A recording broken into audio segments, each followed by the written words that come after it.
Hello and welcome to the TotalEnergies BWF Thomas and Euro Cup Finals 2022 review show. The sixth different country to win the Thomas Cup. In the next 30 minutes, we will be looking back at India's historic achievement of winning the Thomas Cup. What a performance! History is rewritten. And how Korea ended a 12-year wait to reclaim the Uber Cup. They've done it. So sit tight as we go through the roller coaster of emotions that emerged from the Impact Arena in Bangkok, Thailand. Unbelievable! What a way to win it!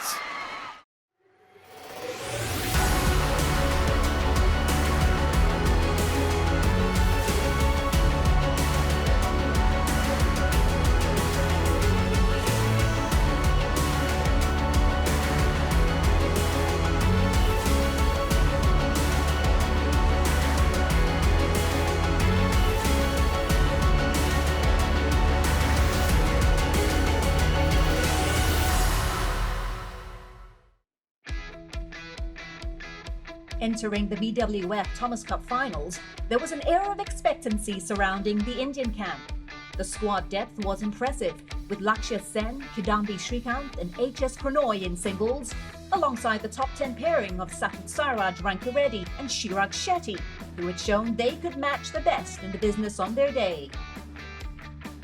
The South Asian Giants launched their campaign with two routine wins, both 5-0 over Germany and Canada in the group stage.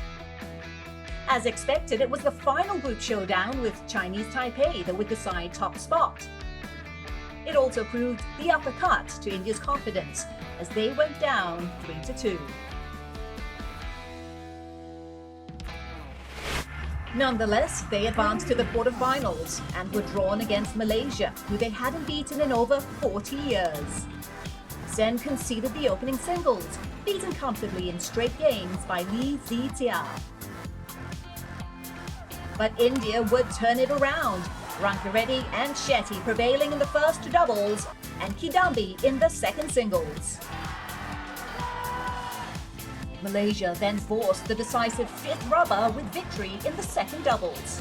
Pranoy was entrusted to secure India's first Thomas Cup semi-final berth, and the world number 23 obliged with the easy dismantling of Leong Jin Hao. India's fairy tale run was gathering momentum. Waiting for India in the semis were Denmark, and Sen had the unenviable task of tackling the world number 1 Victor Axelsen in the opening singles. And it was the Dane who took the first game on the back of a late-scoring burst. This time that's clearly a second time of asking. Axelsen stayed in control throughout, and the Olympic champion hardly broke a sweat in the 49-minute contest. First vow, Denmark. And Victor Axelsen thumps his chest. The onus was then on the dynamic duo of Rankireddy and Shetty to even things up, as they took on the scratch pairing of Kim Astrup and Matthias Christiansen. The Danes enjoyed a 4-point lead midway through the game, but that was whittled away by Rankireddy and Shetty. That's a wonderful smash. First game went to India, but not without a scare. Oh dear, I didn't like that. Thankfully, Astrup was able to continue, but Rankireddy and Shetty had the second game by the scruff of the neck, racking up 2 match points.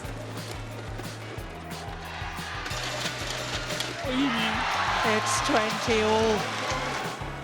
The Danes held their nerve and went on to force a decider. In a carbon copy of the second game, Rankireddy and Shetty were up by 4 in the closing stages. But that's landed in. That's a terrific shot from Shetty. And that's brilliantly taken by Christiansen. 3 match points came and went. And it took a moment of brilliance from Rankireddy to finally shut the door on the Danes. A flick serve ended the seesaw battle and leveled the score. The mid-tie showdown was between Kidambi and Anders Antonsen, also billed by neutrals as the pivotal match.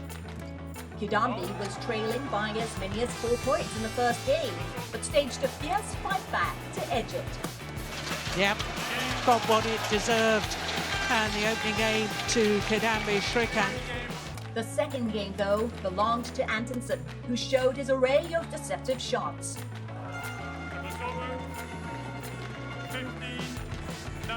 Before signing off with a cross-court backhand. 1 game all. Kidambi went all out in the decider and swiftly chalked up an 8-point lead. Yeah, brilliantly played by Kidambi. That proved a mountain too high for Antonsen to climb as Kidambi closed out the match and put India 2-1 up. In the fourth stanza, the relatively inexperienced pair of Krishna Prasad Karaga and Vishnu Kanjala hoped to become instant heroes with victory over Anders Skarp Rasmussen and Fredrik Sogard. But the writing was on the wall when the Danish duo grabbed the opening game with ease. The second game played out in similar fashion as the Danes restored parity and gifted the neutrals a fifth deciding rubber. And that's fantastic return of serve. Just like in the Malaysia win, Pranoy had the weight of the nation on his shoulders as he locked horns with Rasmus Gemke. Pranoy, though, twisted his ankle before the midway break, and that clearly restricted his mobility. My goodness me. That shuttle from Gemka. His net shot seemed to sit on the top of the tape for an age. As a result, the 29-year-old lost the opener 21-13.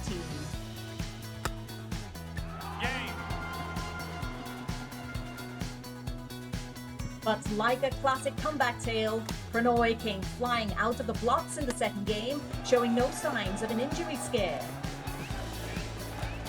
With a massive 10-point lead at the interval, he went on to force the decider. 1 game all. Second game won by India. This time, the tables were turned on Gemke, who was playing in his first tournament all year following an injury-ravaged 2021. The Dane desperately tried to keep his country's hopes alive. Good shot. That's fantastic play by Gemke. But a lack of match fitness finally crept up on him. Pranoy needed no second invitation and sealed India's maiden Thomas Cup final appearance. The support from the entire squad was really good. I think that gave a lot of energy as such because it's 12:30 a.m. in the morning. I think it's sleeping time, but I think body was responding to the support. So India set to date with destiny at the Impact Arena, where 14-time champions Indonesia lay in wait. In the first singles, Sen went head-to-head with Anthony Sinisuka Ginting, who he had comfortably beaten at the German Open in March. But Ginting, playing in his third Thomas Cup finale, got the better of the opening exchanges. Well, he's just toying with him at the moment. This vicious forehand smash sealed the opening game, a stern reminder of who was boss. Not an ideal start for Sen, who had lost 3 of his previous matches against a higher-ranked opponent. But an unfazed Sen waited for the right time to land shots like this. Brilliant. And then, at game point, It's 1 game all. in the decider, Ginting led by 4 at the interval, but the pendulum soon swung away once more. Sen dictated the pace and rhythm, dismantling Ginting's game plan with each winning stroke. Yeah. The Indian ace also demonstrated his net play prowess He's done it.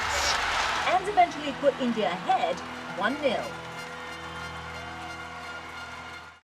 Indonesia needed a response. In the first doubles, they called on the scratch pairing of Muhammad Ahsan and Kevin Sanjaya Sukamuljo to the rescue. The first game was predictably tight and tense, but took a turn after the interval when the Indonesians strung 5 points in a row. Oh, fantastic shot.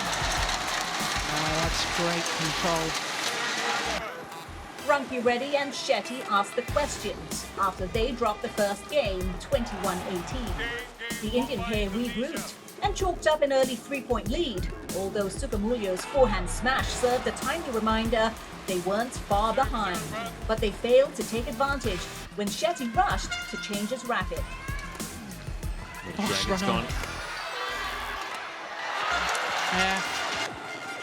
And like the first game, the Indonesians steamed ahead after the mid-game break, and the Indians were soon staring at 3 match points. Oh, my goodness. Sukamulyo at his best. They were swatted away by the resilient Ranki Reddy and Shetty. The latter even found time to produce this brilliant tweener. That proved the turning point as the Indian duo went on to force the third game. It's 1 game all. Would you believe it? It was a grueling slugfest with both pairs inseparable. It's brilliant. Fantastic play by Ranki Reddy. Threaded it down the line, Sukamulyo. The Indonesians, however, would blink first.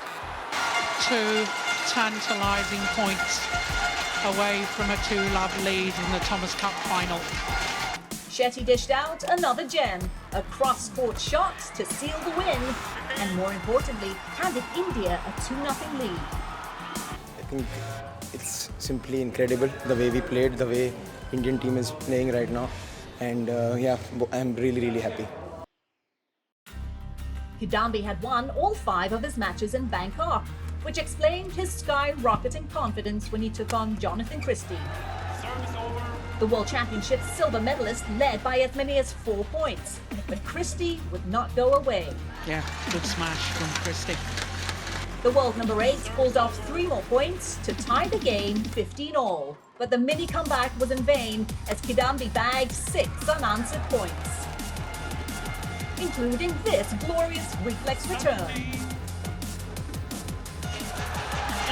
Opening game on a run of 6 straight points. Kidambi then established an iron grip on the second game, only for Christie to find his way back once more. He turned a 6-point swing in his favour. At game point, Kidambi showed he had ice in his veins, delivering this outrageous drop shot. Oh, that's just a fantastic shot. But Christie would rise to the occasion. Oh! I don't believe it. What reactions from Christie. Kidambi then brought up championship points. Oh, he made no mistake this time. And it is championship points for India.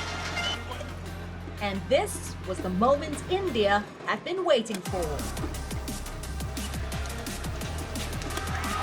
He's done it.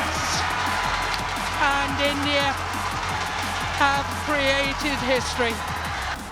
I feel it's a great achievement, and I'm just very happy that throughout this tournament I could really do that, you know, win my matches and then give those crucial points for the team. Congratulations to Team India on its victory, becoming the 6th country to win the Thomas Cup, and in some style.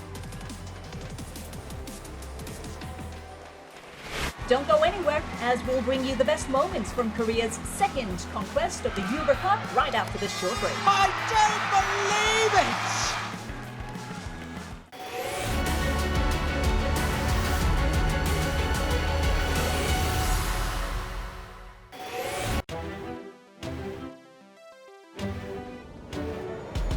Korea came into the BWF Uber Cup finals as one of the dark horses, with the likes of world number 4 An Se-young leading the singles, along with 2 of the world's top 3 pairings in Lee So-hee and Shin Seung-chan, and Kim So-young and Kong Hee-young. The number 2 ranked team's journey to the knockout stage had been plain sailing. They easily outgunned USA and Canada in the group stage. And in what was supposed to be their toughest group tie, they thumped India 5-0 to top Group D. They were drawn to face Denmark in the quarterfinals, a repeat of last year's Uber Cup Final 8 clash in Aarhus. An lost the first game to Mia Blichfeldt, but rallied back to clinch the first point for her team, just like in their previous meeting. Lee and Shin then gave Korea a 2-0 lead with a hard-fought 3-game win over Maiken Fugard and Sarah Tjersen. Before Kim Ga-eun sealed victory in the second singles, as Korea advanced to their 19th semi-final in 20 appearances. Standing in their way were Japan, the team that ended their past 2 Uber Cup campaigns at the semi-final stage. A mouth-watering clash between the world number 1, Akane Yamaguchi, and world number 4, An, began proceedings. Yamaguchi was in control in the first game and took it 21-15. The Japanese had a healthy 14-8 lead in the second game. But An showed her tenacity when she won 10 of the next 14 points to level at 18 all. What a shot! Brilliant. And that rattled Yamaguchi as her game crumbled with a spate of errors. It's gone long. And she converts. Brilliant. In the decider, Yamaguchi's 5-point lead evaporated following another fight back from the younger Korean. An epic 44-shot rally ended with the Japanese failing to clear the net. Again, she's got it through. Oh! A few more errors from Yamaguchi sets An up for match point. And So Young has given Korea the all-important lead. Lee and Shin were tasked to double Korea's advantage as they took on world number 7's Nami Matsuyama and Chiharu Shida. The higher-ranked Koreans showed their attacking prowess right from the start. Brilliant from Lee So-hee. Lee and Shin hammered down the smashes throughout the match. Yeah, That was brilliant. And the Japanese simply couldn't find a solution. And they have taken it. Game 1. Matsuyama and Shida put on their own offensive display in the second game, but Lee and Shin were ready and went on the defense to keep the All England champions at bay. Korea have gone 2 up here in the semi-finals against Japan. 2017 world champion Nozomi Okuhara was under pressure to reduce the deficit for Japan as she took to the courts against Kim Ga-eun. Kim, though, was in complete command of the opening game, often undoing the world number 6 with shots like this. The switching of sides saw Okuhara find her rhythm. Oh, diving defense, but it's not enough. Brilliant. At 15-11, the Japanese scored 6 unanswered points to level things up. Well, post-interval, it's been brilliant for Nozomi Okuhara. She carried the momentum into the decider and won 5 points in a row to open up the big gap. It is not going well for Kim at the moment. Okuhara is on a roll. But Kim remained determined. She turned defense into attack and fired an unstoppable winner. What a point that is. And if you thought that was impressive, her match points under pressure went down as one of the best plays in the tournament. A true match winner from Kim. Oh, she's still fighting. Oh, I can't speak. He's come back! Oh my what God! a point! What have I just seen? Unbelievable! What a way to win it! Kim sealed victory, and Korea were through to their 9th Uber Cup final.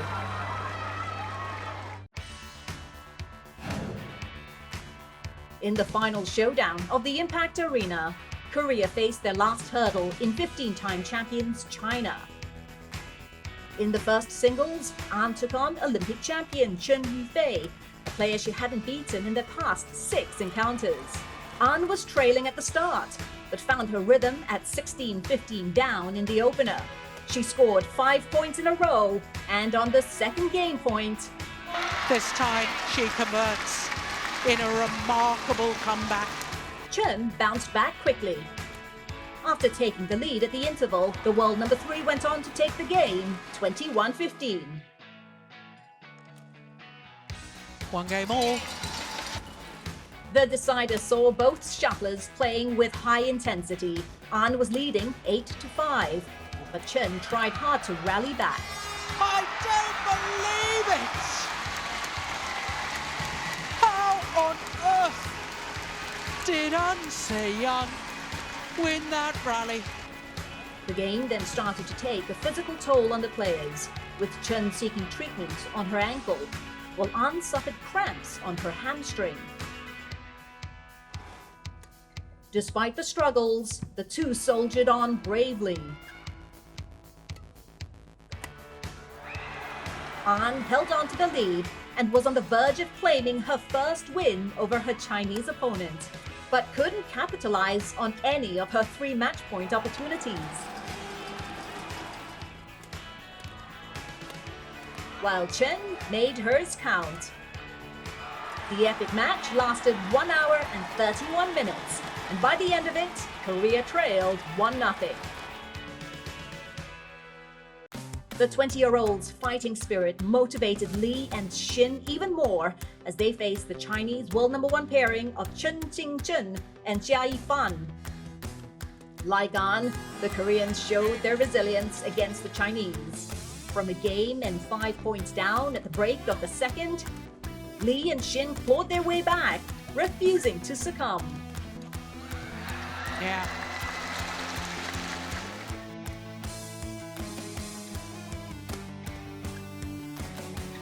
It's 1 game all. In the third game, the world #2 duo raised the tempo as a mixture of power and accuracy put them 17-15 ahead. Yeah, well worked. However, Chen and Jia did not sit back and responded with their own delicate touches amidst the smashes. Beautiful drop shot. But errors by the Chinese gave Lee and Shin a chance, and they duly converted it. In what was their 6th meeting, Lee and Shin finally beat the 2-time world champions. More importantly, even the tie 1 apiece. The second singles saw Kim Ga-eun, the world #19, pitted against He Bingjiao, who was ranked 10 places above her.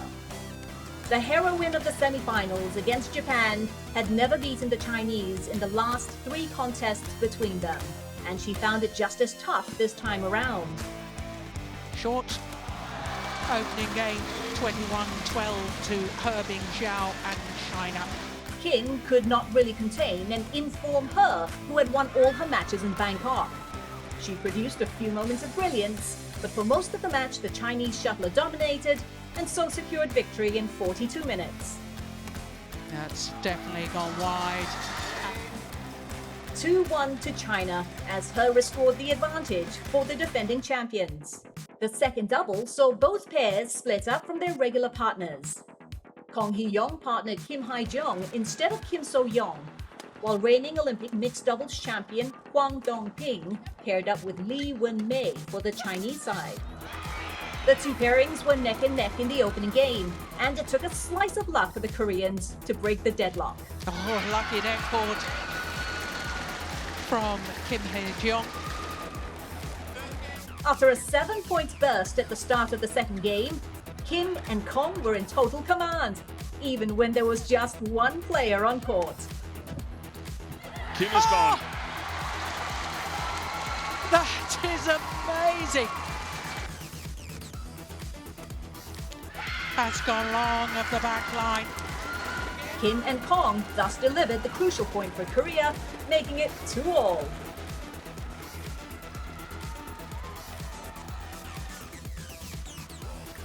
The last time the Uber Cup final went to a 5th match was in 1994, with Indonesia edging China back then. Sim Yoo-jin, the world #46, was off to a good start, hoping to emulate the Indonesians. She maintained a slender lead over the much higher-ranked Wang Ziyi, but the Chinese showed nerves of steel, saving 7 game points. Yeah. Aces up. That's courageous play. On her 8th game points opportunity, Sin finally made it count. After the 35-minute opening thriller, Wang showed why she is the newly crowned Asian champion as she dictated the second game and withstood a comeback from Sim to send the tie into a decider. It's 1 game all. Sim was quick off the blocks in the third game and strung together 10 points in succession to take an 11-1 lead at the interval. That gap proved too big for Wang to close in on. And after a grueling 88-minute marathon, Sim nailed the winner. They've done it. After 12 years, Korea regained the Uber Cup. 아직 믿겨지지가 않고요. 이겼지만 아직 너무 그냥 좋은 것 같아요. 믿겨지지 않는 것 같아요. Congratulations to Korea on their second Uber Cup title. Well, that's all the time we have. Thanks so much for watching and see you at the next one in 2024.